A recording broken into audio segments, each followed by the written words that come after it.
the voice from outside the GER. I still remember that winter like it was yesterday, when I was just 10 years old. My full name is Batsakan, but everyone called me Bat. For short it sounded simpler, less like some ancient curse. We lived on a vast stretch of the Central Asian steppe, right near the border between Kazakhstan and Mongolia.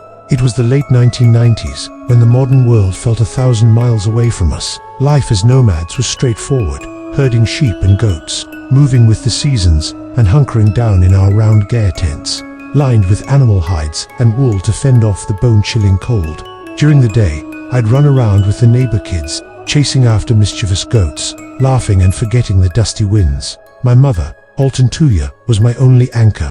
She was strong, but her eyes always carried the weariness of a widow left too soon. My father had died in a blizzard when I was little, leaving just the two of us adrift on the endless grassland. We lived simply, but happily in our own way, at least until that fateful winter. The steppe in winter was a harsh place.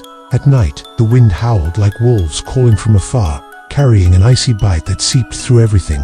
The moon was often hidden behind dark clouds, limiting visibility to just a few meters. Our GERs were scattered sparsely, hundreds of meters apart, and kids like me were warned to sleep close to our parents for fear of wild wolves or the freak winds that could sweep away anything in their path. The adults passed down old tales to scare us straight, stories of wandering spirits, of the thing that mimics the voices of loved ones to lure the unwary out of their tents.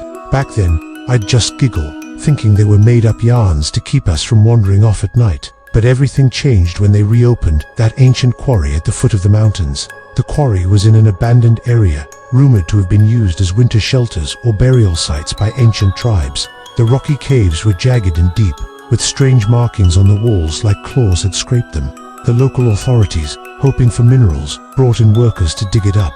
I remember sneaking over to watch, curious about the rumbling machines boring into the earth. The clang of metal on stone echoed like cries from the underworld. After a few weeks, the work stopped abruptly.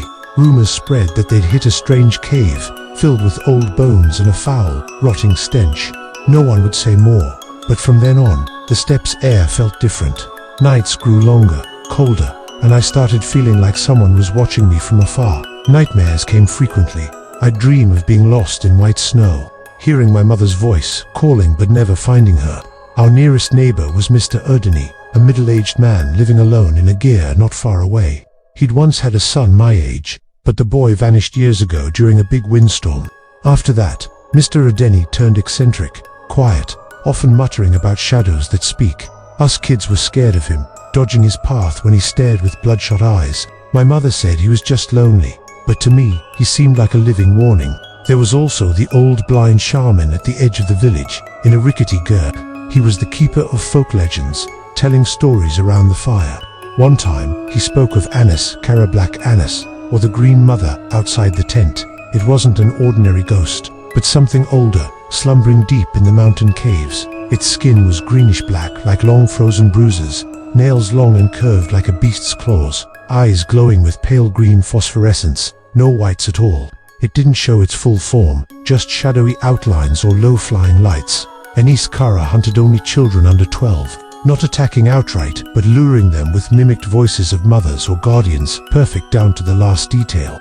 If the voice calls from outside the GER, don't answer, the shaman warned. And if you see the green light, it's an omen of death.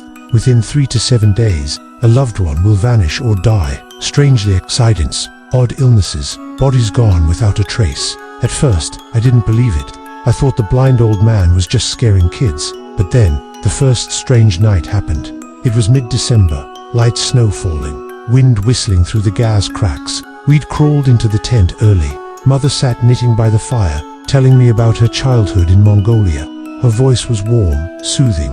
Bat, remember, I'm always here for you. If I call, answer so I know you're safe. I nodded, curled up in my warm blanket, and drifted off quickly. But in the dead of night, I woke to a soft call. Bat, Bat, dear. It was Mother's voice, clear but a bit hoarse, like the cold had roughed it up. I opened my eyes, scanning the dim GER. Mother was still beside me, breathing steadily, eyes closed. I figured I was dreaming, so I lay still. The call came again. Bat, come out and help me a bit. It's so cold. This time, from outside the GER, right by the door, as if someone stood just beyond. My heart pounded. Mother never went out alone at night, especially in snow. I shook her awake, whispering shakily, "Mom, are you calling me?" She stirred, eyes sleepy. "What is it, son?" I was sleeping, dreaming. I told her about the voice, but she just smiled and ruffled my hair. "Probably the wind howling, Bat, or you misheard a wolf. Go back to sleep. We've got herding early tomorrow." The next morning everything seemed normal. I played with the kids, chasing on the frozen grass, forgetting the night before. But passing Mr. Erdenis GER, he grabbed my arm, whispering urgently, "You heard something last night, didn't you? A voice. Don't answer if it doesn't come inside the GER, Bat. They've awakened." I startled, asking how he knew. He shook his head, gazing at the Rocky Mountains with fear. "I lost my son that way. Anis Kera spares no fool." I ran home to tell Mother, but she dismissed it. "Mr. Erdenis gone mad since his boy vanished. Don't listen, son." I tried to forget, but from then on, I'd wake every night, listening to the wind. It wasn't just wind anymore, like distant whispers, calling my name. About a week later, the second oddity struck. It was a moonless night, black clouds blanketing the sky, plunging the steppe into thick darkness. I was dozing fitfully when I spotted a pale green glow peeking through the GER's slit. It wasn't firelight or a flashlight, but a hazy luminescence, hovering low to the ground, moving slowly like it was searching. I sat up, rubbing my eyes to confirm. The light lingered outside the door, then drifted toward the mountain caves, vanishing into the dark. My heart froze, sweat beading despite the winter chill. I recalled the shaman's words, "The green light is a death omen. See it, and within 3 to 7 days, a family member dies or disappears. No two deaths, the same accidents, strange sicknesses. Bodies vanished." I shook Mother awake, crying, "Mom, there's a green light out there. It's floating toward the mountains." She woke, peered out the slit, but shook her head. "Nothing there, Bat. Must be snow reflecting starlight. Don't be scared. I'm here." She hugged me tight, humming an old lullaby to lull me back. But I lay awake till dawn, my mind swirling with that green glow. The next morning, I rushed to the shaman's GER, spilling everything. The blind old man listened silently, fingering his wooden bead necklace. Then he spoke, voice low like a prophecy. "That's Anis Kera's sign, Bat. It's not a common demon, but something ancient, asleep in the caves since our ancestors' time.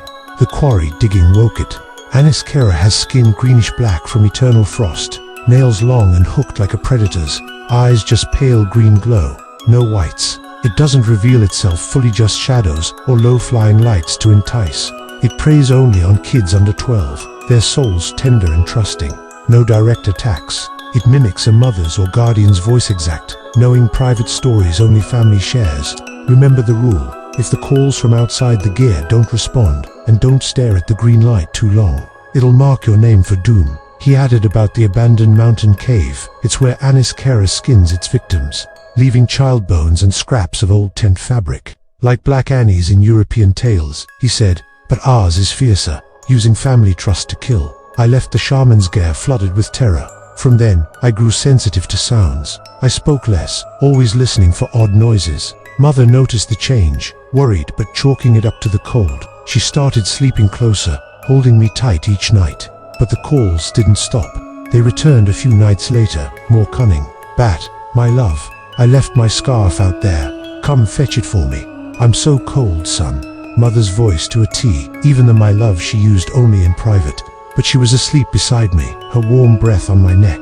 I bit down, lying stock still, cold sweat pouring. The call repeated thrice, each more pleading, then silenced at cockcrow. Morning came, I told Mother, her face pulling but reassuring, maybe real wind, or a prank. From now, I'll tie the door tighter. We used ropes to secure the entrance, and she'd wake to check on me midnight. But the climax hit on the 6th night after the green light. Winds raged, snow blanketing everything in white. I woke to the call. "Bat, it's Mom. I fell out there. My leg hurts bad. Come help me, son." Mother's voice, pained and weak, with groans. I glanced at her. She slept soundly, unaware. But the call felt so real. I doubted reality. Was she really asleep? Or had she slipped out unnoticed, needing aid? My heart raced. I whispered, "Mom." No reply from her. The outside voice persisted. "Bat, don't leave me. It's freezing. I can't stand." I nearly rose, hand on the door, but the shaman's words echoed, "Don't answer if it's not inside." I stayed put, tears streaming, biting my lip silent. The call dragged on for hours, turning to sobs identical to mother's when sad. It knew everything. Bat, remember when you had fever? I held you all night. Now I need you. A private memory, just us. Finally, at dawn's light, it faded, leaving me exhausted. That morning, screams echoed from Mr. Erdeni's GER. We rushed over. He lay dead stiff on the floor, skin pale blue like frozen overnight, nails broken like no struggle signs outside, but his eyes wide in horror, as if seeing something unspeakable.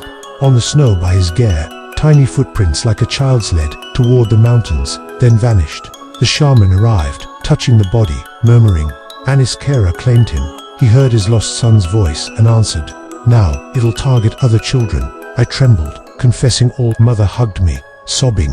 We decided to move our GER far from the mountains, hoping to leave the horror behind. We relocated days away by horse.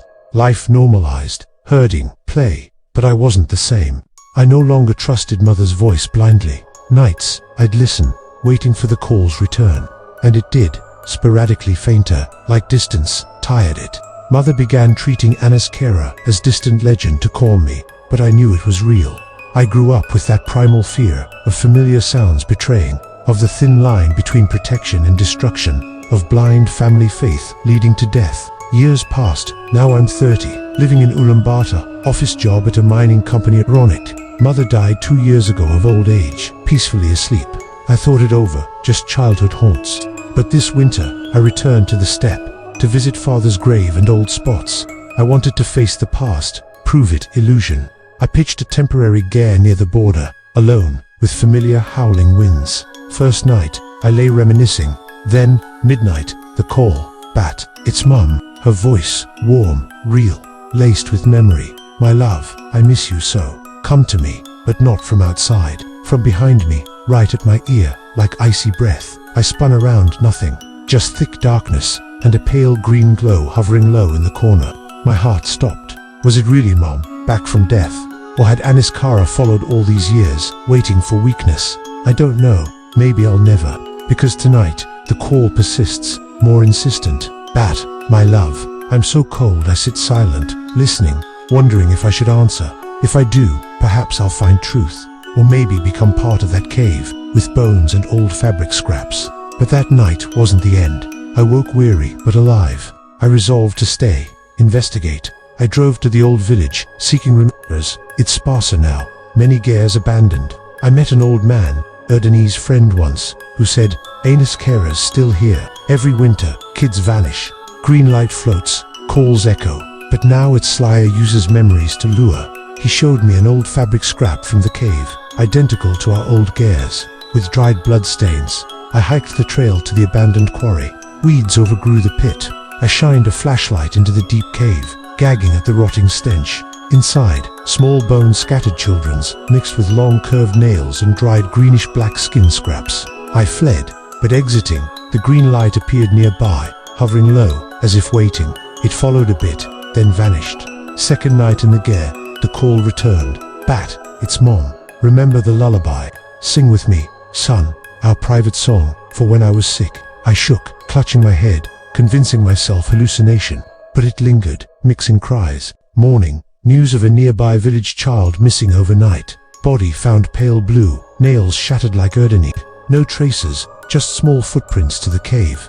I began doubting everything. Was my childhood real? Had Anis Kara replaced mother long ago? The real her lost in the cave?